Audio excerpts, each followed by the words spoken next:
Welcome to our channel. Railway group డీకి సంబంధించి court case కారణంగా నవంబర్ 17 జరగాల్సిన ఎగ్జామినేషన్ అయితే పోస్ట్ పోన్ అయింది. ఇది మీ అందరికీ తెలిసిన విషయమే.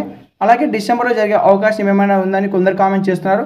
మరికొందరు ఎస్ఎస్సి ఎంటీఎస్ ఎగ్జామినేషన్ కూడా డిసెంబర్లోనే ఉంటుందని కామెంట్స్ అయితే చేయడం జరిగింది. కాబట్టి ఈ వీడియోలో అయితే క్లియర్గా తెలుసుకోబోతున్నారు. SSC MTS or railway group D examination డిసెంబర్లో ఉండే అవకాశం ఉందని. ఈ యొక్క 10th వర్సెస్ ఐటీ అనే వివాదంలో నవంబర్ 4న జరిగిన విచారణలో కోర్టు ఇరుపక్షాల వాదనలు విని తీర్పుని వ్రాతపూర్వకంగా అయితే సిద్ధం చేస్తుంది. సాధారణంగా కోర్టులు తీర్పు రిజెక్ట్ చేసిన తర్వాత కొన్ని రోజుల్లో లేదా వారాల్లో తుది నిర్ణయాన్ని ప్రకటిస్తాయి. స్పష్టంగా చెప్పాలంటే 2 వారాల్లో దీనిపై స్పష్టత వచ్చే అవకాశం అయితే ఉంటుంది. నవంబర్ 4న జరిగింది కదా, ఇక్కడ 2 వీక్స్ అంటే ఇక్కడ 14, అక్కడ 18 ఆ మధ్యలో అయితే తెలిసే అవకాశం అయితే ఉంటుంది. సెంట్రల్ అడ్మినిస్ట్రేటివ్ ట్రిబ్యునల్ నుండి తుది తీర్పు వెలువడిన తర్వాతే రైల్వే రిక్రూట్మెంట్ బోర్డు అయితే పరీక్షపై ఉన్న స్టే ఆర్డర్ను ఎత్తివేయడానికి హైకోర్టును ఆశ్రయిస్తుంది.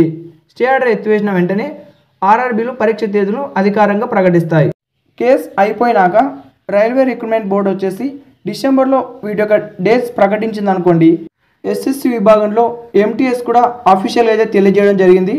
డిసెంబర్లో ఎగ్జామినేషన్స్ ఉండే అవకాశం ఉంటుందని. ఇప్పటికే సెప్టెంబర్ 20 నుంచి అక్టోబర్ 24లో జరగాల్సిన ఎగ్జామినేషన్ ఎస్ఎస్సి సీజీఎల్ కారణంగా పోస్ట్ పోన్ అయితే చేయడం జరిగింది. ఇప్పుడు ఎస్ఎస్సిలో సిహెచ్ఎస్ఎల్కి సంబంధించి నవంబర్ 12 నుంచి 30 వరకు అయితే ఎగ్జామినేషన్ ఉంటుంది.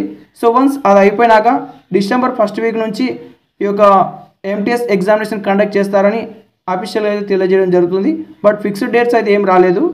ఒకవేళ 2 ఎగ్జామినేషన్స్ ఒకేసారి కండక్ట్ చేస్తే స్టూడెంట్స్ అయితే నష్టపోతారు.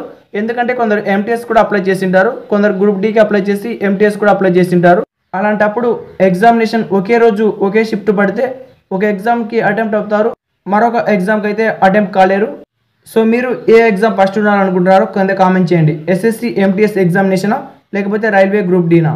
ఒక 2 వీక్స్ తర్వాత మనకి రైల్వే గ్రూప్ డీకి సంబంధించి ఎగ్జామినేషన్స్ ఉంటాయా లేకపోతే తర్వాత ఉంటాయా అని తెలియజేయడం అయితే జరుగుతుంది.